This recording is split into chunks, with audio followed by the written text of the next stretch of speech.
자, 이번에는 뭘 알려드릴 거냐면 바로 연산자 개념에 대해서 알려드리겠습니다. 연산자. 이거 굉장히 중요한 개념이고 여러분들이 계속 쓰는 개념이니까 이걸 잘 알고 계셔야 된다.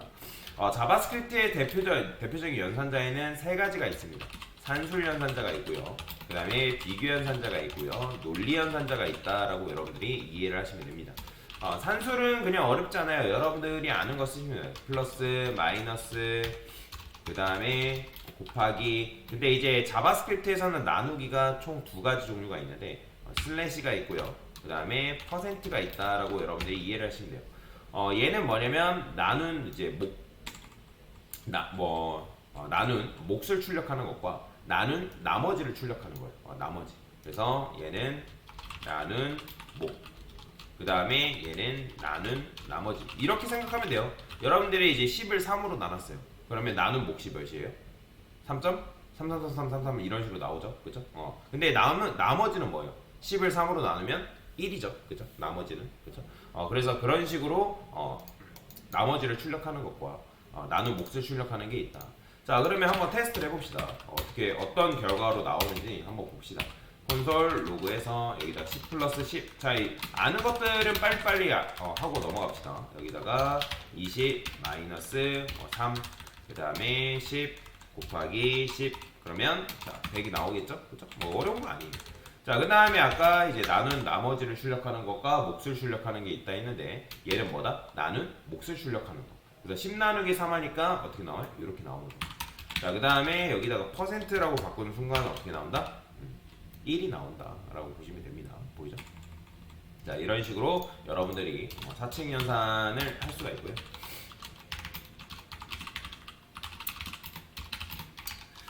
자, 이런 식으로. 자, 그 다음에 이제 비교 연산자가 굉장히 중요한데 이게 조금 헷갈릴 수 있습니다. 일단 비교 연산자의 결과값을 아는 게 중요해요. 자, 얘는 결과가 뭐냐면 여러분들이 이제 참과 거짓이다. 참 거짓을 영어로 표현하면 뭐예요?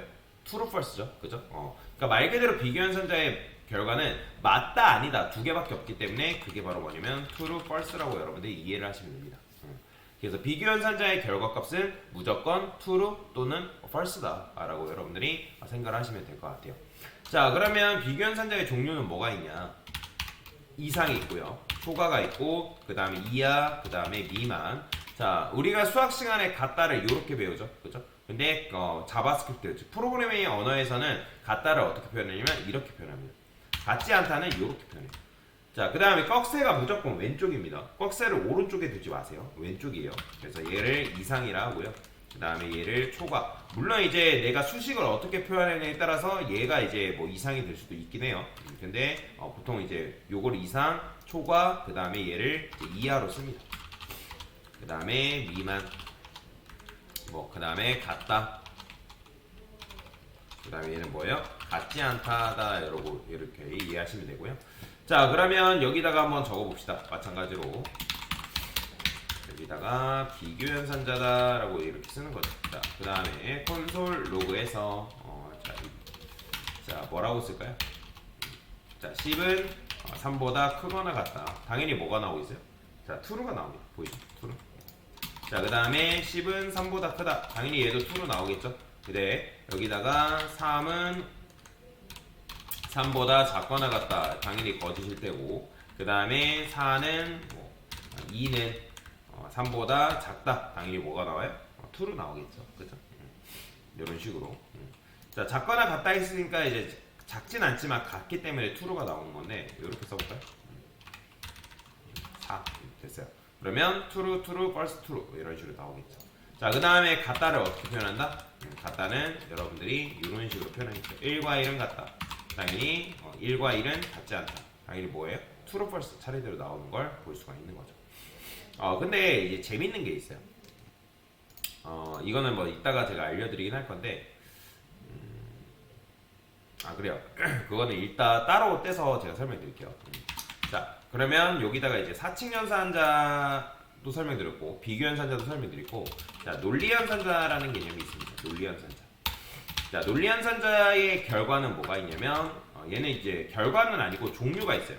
얘도 이제 결과는 true, false예요. 얘는 이제 엔드연산자라는 게 있고요. 그 다음에 여러분들이 이제 백스페이스 밑에 원달러 기호가 있는데 그걸 Shift 누른 상태에서 얘를 딱딱 두 번 누르면 파이프 기호가 이렇게 두 개 생성되는데 이걸 뭐라고 하냐면 5월 연산자랍니다. 얘를 엔드 연산자, 얘를 5월 연산자라고 느낌표가 있는데 얘를 not 연산자라고 합니다. 부정을 의미한다라고 보시면 됩니다.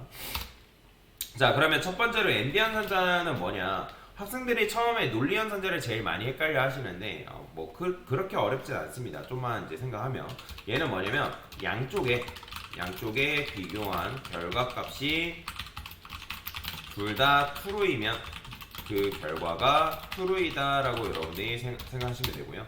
근데 얘는 한쪽이 다른 점이 있어요. 양쪽에 비교한 결과 값 중 하나라도 false인 경우에 그 결과는 뭐다? false이다라고 여러분들 생각하시면 됩니다. 자, 엔드 연산자까지 5월 연산자까지 쓰고 제가 설명드릴게요. 자, 얘는 뭐냐면 양쪽에 비교한 결과 값이 둘 다 얘는 false이면 반대예요. false이면 그 결과가 뭐다? false이다라고 여러분 생각하시면 되고요. 그 다음에 양쪽에 비교한 결과 값 중 하나라도 얘는 true이면 그 결과는 뭐다? true이다. 이런 식으로 여러분들 해석할 수 있거든요. 자, 그러면 논리 연산자 한번 테스트 해볼까요? 논리라고 적어볼게요. 자, 여기다 이렇게 쓰는 거예요. 콘솔 로그에서 똑같이 쓰시면 됩니다. 이게 되나 모르겠네요. 안 되네요. 얘는 플레임으로 써줘야 할 거 아니에요. 안 되네요. 콘솔 로그에서 자, 여기다가 이제 자, 10은 3보다 크다. 자, 맞는 말이죠. 그 다음에 엔드 연산자 Shift 6 두 번, Shift 7 두 번 누르면 됩니다. 그 다음에 5는 5와 같다. 이렇게. 자, 그러면 자 양쪽에 비교한 결과값이 둘 다 참이면 제가 뭐라 했죠? 그 결과가 참이라 했죠. 그러니까 왼쪽이 참이고 오른쪽이 참이니까 그 결과가 뭐가 나온다? true가 이런 식으로 나오는 거예요. 그런데 만약에 한쪽이라도 거짓이 나왔다. 자, 왼쪽이 이제 false예요. 자, 얘가 false죠? 그러니까 뭐가 나온다? 안쪽이 거짓이 나왔으니까 false가 나온다라고 말씀드렸죠. 자, 이게 바로 엔드 연산자의 특징이고, 그 다음에 5월 연산자 같은 경우는 둘 다 false인 경우에 제가 뭐라 했어요? 그 결과가 false다라고 말씀드렸잖아요. 자, 그러면 10은 3보다 작다. 당연히 false고 5는 5와 같지 않다. false라 했기 때문에 그 결과가 false가 나오고, 그 다음에 한쪽이라도 참이 나온다. 예를 들어서 10은 3보다 크다로 변경해버렸어요. 자, 그럼 뭐가 나와요? true가 나온다라고 보시면 됩니다. 이런 식으로 해석할 수 있고요.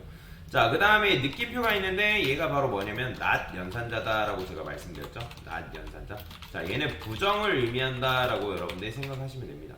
자, 부정을 의미한다는 게 무슨 말이냐면 제가 여기다가 콘솔 로그에서 true라고 해볼게요. 자, 그럼 true가 출력이 되겠죠.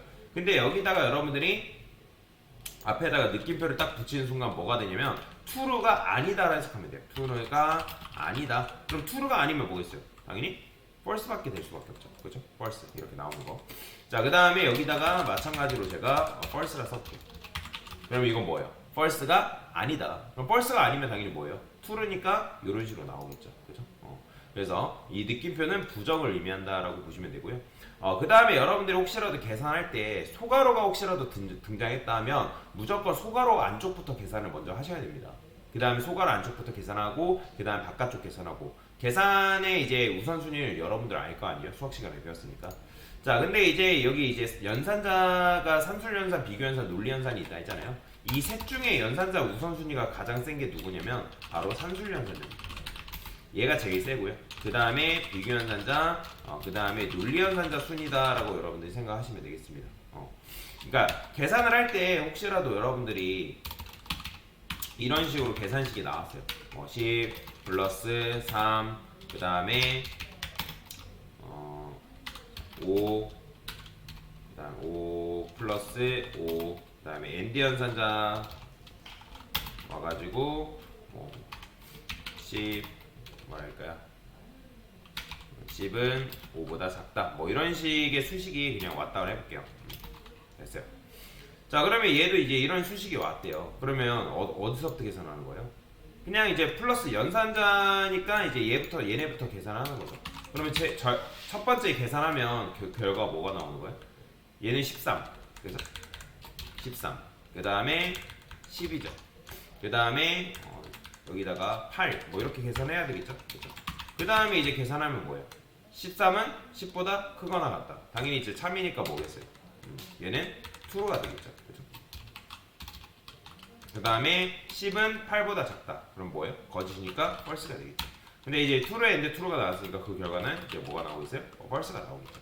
그러니까 이런 식으로 여러분들이 연산자 우선순위에 맞게 계산을 해야 된다. 그래서 순서는 뭐다? 산술, 그 다음에 비교, 논리순이다라고 여러분들이 생각하시면 됩니다. 그 순으로 계산을 해야지만 올바른 결과값을 우리가 얻어낼 수가 있다라고 보시면 될 것 같습니다. 자, 그래서 지금 설명드린 게 뭐예요? 산술, 비교, 논리연산 개념에 대해서 설명을 드린 거다라고 보시면 되겠습니다.